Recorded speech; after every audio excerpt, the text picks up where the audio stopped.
kayo dito sa Naga. Sana marami pa, no?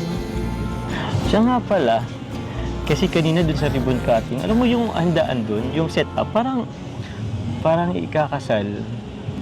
So tingnan mo, pag kinasal tayo, saan mo gusto magpakasal? Saan mo gusto magkabahay? Sa dito sa Naga? Balik Sagot. naman po kayo. Ha? Hindi nyo pa nga po ako dinadala sa bahay nyo. Ay! Ay! Oh, sorry na. Sinabi mo pa talaga sa vlog, ha? Nalito ko ko yun, ha? Grabe. Ba't naman natahimik ka? Joke lang naman po yun. Eh, kahit na joke yun, ata namang totoo rin yun, eh.